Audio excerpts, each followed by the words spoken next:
Rahim. Assalamu alaikum. I'm Sumal Khan presenting my 19th lecture of class 4 from New Oxford Social Studies, unit number 2 citizenship, lesson number 7 and 8 peace and conflict, plus people and work, page number 57 to 60, and question answers of page number 56. Here is our book title page.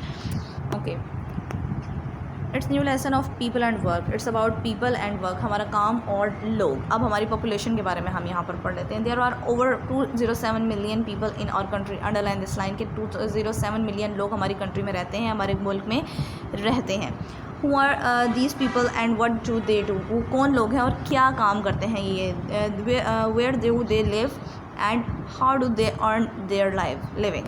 वो कहाँ रहते हैं और अपनी ज़िंदगी को कैसे पाल रहे हैं.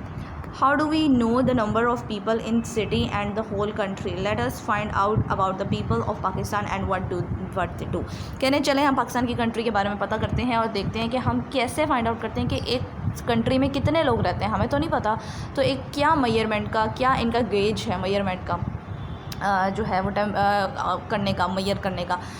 तो वो देखते हैं हम किस तरह से ये लोग फाइंड आउट करते हैं कि एक कंट्री में कितने लोग रहते हैं. We can find out about the people living in a country by conducting a census. Underline the word census. Census के थ्रू ये लोग फाइंड आउट करते हैं कंट्री में कितने लोग रहते हैं. Usually a census is carried out every 10 years. हर 10 साल के बाद इनको सेंसस के अकॉर्डिंग जो है एक मेजरमेंट करने का, इनका रिकॉर्ड करने का एक क्या कहते हैं इंस्ट्रूमेंट है. ठीक है, जिससे पता लगता है कि कंट्री की आबादी, पॉपुलेशन, आबादी कितनी हो गई है. हर 10 साल के बाद ये लोग करते हैं, उसका कैलकुलेट करते हैं कि आबादी बढ़ी है या कम हुई है, इस तरह से सेंसस के according. During a census information about people is collected. लोगों की इन्फॉर्मेशन कलेक्ट की जाती है. We get to know about how many people live in a place, their wages, occupation, religion and other details about the population. ये आबादी के बारे में तमाम चीज़ें फाइंड आउट की जाती हैं सेंसस के through. Such information is called data और स्टैटिस्टिक. ये सारा डाटा कहलाता है जो कंप्यूटर में फीड किया जाता है. उसमें एक फार्मूला लगाया जाता है, फिर उसके बाद वो आबादी निकाली जाती है कि कितने 10 सालों में कितनी आबादी बढ़ी है, क्या मसला हुआ है, क्या सारा सिस्टम है. We find out how large families are, what languages people can speak and whether people can read and write. अच्छा, उन्होंने फिर इससे पता लगता है कि कितने लोग पढ़े लिखे हैं, कितने लोग बड़ी फैमिलीज़ में रहते हैं, छोटी फैमिलीज़ में रहते हैं, कितने लोगों की लैंग्वेजेस क्या हैं. ये सारी चीज़ें पता लगती हैं इन्हीं डाटा से. All this information help the government to decide many thing. बहुत सारी चीज़ें गवर्नमेंट को ये ईजी हो जाती हैं समझने के लिए. For example a census may tell us that there is are million of babies in our country, in the country. फिर उनको ये मदद हो जाती है कि बहुत सारे मिलियन ऑफ बेबीज़ हैं कंट्री के अंदर. Census may tell us there are, अच्छा ये हो गया. With this information the government knows that more schools will be needed of in a few years time. फिर उनको इस चीज़ से पता लगता है कि हमें और ज़्यादा स्कूल्स की ज़रूरत है क्योंकि बच्चे जो हैं वो बहुत ज़्यादा हो गए हैं स्कूल्स में. This chart shows the estimated figures age wise the population in Pakistan. Source UN data. UN हमने ये पढ़ लिया था. UN डाटा ये सारी चीज़ें जो ऑर्गेनाइज़ करता है. ठीक है, उसने कहा है कि ये UN डाटा के थ्रू जो है उन्होंने यूनाइटेड नेशंस जो है उनके थ्रू ये डाटा बनाया गया. This is a pie chart. आप पाई चार्ट मैथ्स में पढ़ते हो. ठीक है, ये बताया गया है किसकी क्वांटिटी ज़्यादा है. ये देखें, ये ब्लू में जो है ये किसकी क्वांटिटी ज़्यादा है, पर्पल में कम है, और सबसे कम जो ग्रीन में है उसकी है परसेंटेज. पॉपुलेशन चिल्ड्रन है, अडल्ट्स हैं और सीनियर सिटीजन्स हैं. चिल्ड्रन बच्चे जो 14 ईयर्स तक के आते हैं 36.7%. ठीक है, हमारे पास आते हैं बच्चे, और अडल्ट्स आते हैं 15 से 64 की एज तक, और सीनियर सिटीजन्स आते हैं 64 से ओवर, जो ओल्ड जिन्हें लोग हम कहते हैं वो आते हैं हमारे पास. ठीक हो गया. अब चिल्ड्रन ज़्यादा हैं, ठीक है, 64 एंड ओवर जो है सीनियर सिटीजन्स उससे कम. सबसे कम हमारे पास अडल्ट्स में आते हैं. अब हमारे पास क्या है, we can learn a lot from this chart. हम इस चार्ट से बहुत कुछ सीख सकते हैं. Think about this questions. इन क्वेश्चंस के बारे में सोचें.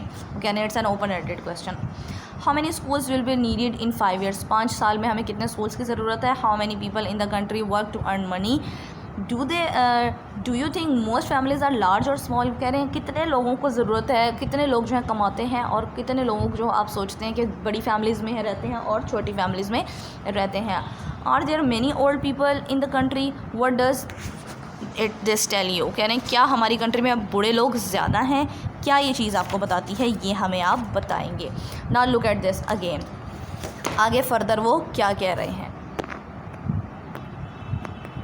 this one. Okay, when a country is populated with a very large number of and doesn't have the resources to support a satisfactory quality of life, we say it is over populated. वो कह रहे हैं कि जब एक country में बहुत ज़्यादा पॉपुलेशन हो रही है, आबादी बढ़ती जा रही है और हमारे पास इतने वसाइल नहीं है कि हम अपने आप को मैनेज कर सकें, हमारी इनकम इतनी नहीं है, हमारी अर्निंग इतनी नहीं है, हमारे रिसोर्सेज इतने नहीं है, तो हम क्या कहते हैं, ये कंट्री जो है ओवर पॉपुलेटेड हो गई, यानी इसकी आबादी बहुत ज़्यादा हो गई है हमारे रिसोर्सेज से। Over populated leads to major problems such as a lack of jobs and unemployment, population pollution and problems with over crowding, traffic jams and lack of resources. अच्छा, उन्होंने कहा है Pakistan is over populated, this affects us all. कह रहे हैं कि हमारी country जब अब ओवर पॉपुलेटेड हो जाती है, फिर अनएम्प्लॉयमेंट यानी बेरोज़गारी बढ़ जाती है, पोल्यूशन बढ़ जाती है, प्रॉब्लम्स बढ़ जाती हैं, यानी रश हर जगह पर हो जाता है, ट्रैफिक जाम हो जाती है और हमारे पास रिसोर्सेज भी नहीं होते, रिसोर्सेज लाइक हमारे पास वसाइल भी नहीं होते कि हम अपनी चीज़ों को पूरा कर सकें।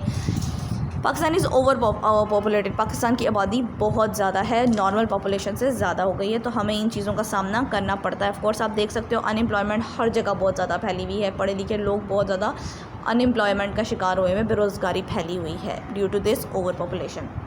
A census also tell us how many people live in the cities, urban population। Urban बोलते हैं शहरी ज़िंदगी, शहर में कितने लोग रहते हैं, ये सेंसस हमें ये भी बताता है, और ये भी बताता है and how many live in the country side, rural population। The pie chart shows us this figure, this one, rural and urban। Rural होता है हमारा गांव के लोग रहने वाले और अर्बन शहर के लोग रहने वाले, ये हमें पाई चार्ट बताता है। Now moving to the next is work. अब काम क्या क्या चीज़ करते हैं, जॉब्स, काम जो हमारे वर्क होते हैं ये किस टाइप के होते हैं और क्या क्या होते हैं। Most of the people in Pakistan live in villages and small towns in the country side और स्मॉल टाउन्स में लोग रहते हैं। आप देखते हो गाँव में बहुत ज़्यादा आबादी है और मोस्टली अनएम्प्लॉयमेंट वहीं पर है, क्योंकि ना लोग पढ़ते हैं ना कुछ है, उनके पास रिसोर्सेज नहीं है, तो वो कुछ भी नहीं कर पाते। They earn a living by working on the land. वो फिर क्या करते हैं, लैंड पर काम करते हैं, यानी काश्तकारी करते हैं, फार्मर्स बन जाते हैं, अपनी सब्जियां ग्रो करते हैं और उनको बेचते हैं। Since we know where is the best agriculture land is, we also know where most the popular people live. हमें पता है कि हमारी जो सबसे ज़्यादा कंट्री है, एग्रीकल्चर लैंड कहाँ पर है और लोग कहाँ पर रहते हैं, इन द प्रोविंस सिंध में सबसे ज़्यादा आबादी है। The urban population is 52% and the rural population is 48%। What might be the reason for this. वो कहने 52% शहरी हैं और 48% वो हैं गांव के लोग हैं। क्यों, क्या रीज़न है इसके पीछे। In the large town of cities there are factories and offices. जो लार्ज सिटीज़ हैं, जो बड़ी सिटीज़ हैं, उसके अंदर हमारे पास ऑफिसेज़ भी होते हैं और फैक्ट्रीज़ भी होती हैं। देयर आर मैनी जॉब्स और professions for the people choose from. तो लोगों के पास ऑप्शन बहुत सारी होती है कि हम कौन सी फील्ड में जाएँ, कहाँ जाएँ। आगे है people live there here work as doctor, traders, engineers, police officer, teachers, drivers, bankers, mechanics and in 100 of other profession. लोग शहरों में इसलिए रहते हैं कि अपॉर्चुनिटीज़ ज़्यादा होती हैं, आप लोग बहुत सारी चीज़ों में काम कर सकते हो, इन प्रोफेशंस में भी जा सकते हैं, इसलिए लोग शहर में, सिटीज़ में रहना ज़्यादा प्रेफर करते हैं। Many people have their own businesses and employ thousand of workers. कुछ लोगों का अपना भी काम है और जो आगे उन्होंने वर्कर्स रखे हुए होते हैं, फिर उनको भी पे कर रहे होते हैं, उनका भी रोज़गार चल रहा होता है, एम्प्लॉयमेंट चल रही होती है। यहाँ पर है many people work of the volunteer organisations to help their fellow beings. ठीक है, as I have told you volunteer, हम जो वॉल्टियर होते हैं, जो सोशल वर्कर्स होते हैं, जो फ्री ऑफ कॉस्ट काम करते हैं, उनको गवर्नमेंट पे करती है। There are also thousand of people who have no jobs, और हज़ारों लोग ऐसे हैं जिनके पास जॉब्स नहीं हैं। Why do you think this happen, क्यों होता है ऐसा, उनके पास जॉब्स क्यों नहीं हैं। अ क्लीनर, जिस तरह जो झाड़ू लगाते हैं, labourer working on a road, ये लुक एट दिस, ये लोग जो है लोडर्स रोड पर काम कर रहे हैं। आर कारपेंटर जो लकड़ियों का काम करता है, इनके पास क्यों जॉब्स नहीं होती, क्योंकि इनके पास कोई स्टडी नहीं होती, इनके पास एजुकेशन नहीं होती। Education is most important asset of every field. ठीक है, आपको अगर कुछ अच्छा बनना है तो आपको एजुकेशन मस्ट हासिल करनी है। There are many people who are either not adequately educated और trained in special skills, as I have told you कि उनके पास कोई महारत, कोई स्किल नहीं होती और उनके पास कोई भी एजुकेशन नहीं होती। They have a problem finding jobs except up as part time workers, domestic servants और लेबरर्स। तो उनके पास यही चॉइस होती है कि वो लोग यही काम कर लें, एज अ लोडर भी काम कर लें। अच्छा, ये अब हमारे पास आ जाएंगे। मूविंग टू द नेक्स्ट, हम it's your notebook work on it's question answers about peace and conflict. Peace और कॉन्फ्लिक्ट के ये क्वेश्चन आंसर्स हैं। यूनिट नंबर 2 है हमारे पास, लेसन 7 है, peace and conflict. Page number 56 के question answers. Define the terms peace and conflict. हमने पीस और कॉन्फ्लिक्ट के बारे में पढ़ा था। उन्होंने कहा इन दोनों टर्म्स को डिफाइन करें, मीन्स इनकी डेफिनेशंस लिखें। Peace means there is no unrest in the country, मतलब पीस का मतलब होता है कि अमन है, हर जगह पर सुकून है कंट्री के अंदर। Conflict means disagreement. कॉन्फ्लिक्ट का मतलब होता है कि हर लड़ाई है हम और एक बात पे इत्तेफाक नहीं किया गया। What does UN do? UN क्या काम करता है? It dedicated to find peaceful solution to any conflict. ये ऑर्गेनाइजेशन जो होती है वो पीसफुल सोल्यूशन फाइंड आउट करती है किसी भी झगड़े को लेकर। कॉन्फ्लिक्ट मतलब झगड़े को, लड़ाई को लेकर। How many words have been how many words have been there been in the, ये सॉरी दी है world in the last 30 years. Last 30 years में कितनी वॉर हो चुकी हैं, यानी जंगें हो चुकी हैं। 120 Wars fought all over the world. 120 Wars हो चुकी हैं। what are some of the things that happen when there is a war? जब लड़ाई होती है, जब जंग होती है, तब क्या चीज़ों का सामना हमें करना पड़ता है? there is no normal life in all field. किसी भी फील्ड में आपको कोई भी ज़िंदगी नॉर्मल नहीं मिलती। आपके स्कूल्स बंद होते हैं, एजुकेशन के हिसाब से आप बंद रहते हो, आपको खाने को कुछ नहीं मिलता, इलेक्ट्रिसिटी नहीं मिलती, आप बिल्कुल घरों में रह जाते हो, और ऑफिस बंद हो जाते हैं, जॉब्स नहीं होती, there is no schooling, no electricity, no clean water etcetera. ठीक है, ये सारी चीज़ें आपको नहीं मिलती हैं एक वॉर जहाँ पर होती है, जंग जहाँ पर होती है। Why do we need to be calm to resolve conflict? हमें क्यों काम डाउन रहना चाहिए? हमें क्यों सुकून से, ठंडे दिमाग से चीज़ों को रिजॉल्व करना चाहिए? क्यों हमें झगड़े में काम रहना चाहिए, यानी सुकून में रहना चाहिए? इफ़ वी काम, अगर हम काम डाउन रहेंगे, अगर हम बहुत सुकून से रहेंगे, so that things don't get out of control, तो हम चीज़ों को अपने कंट्रोल में रख सकते हैं। वरना अगर हम भी झगड़ा करेंगे, सामने वाला भी झगड़ा करेगा, तो चीज़ें आउट ऑफ कंट्रोल हो जाएंगी।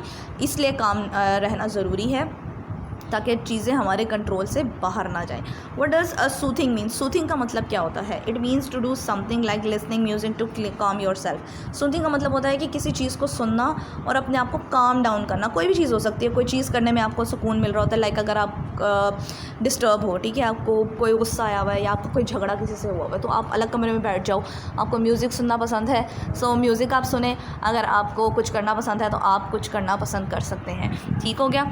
Okay, moving to the next, it's your homework on page number 57 page पर ये आपका I am giving you exemplary temporary answers. आपने इसको अपने ओन पे भी टिक कर सकते हो।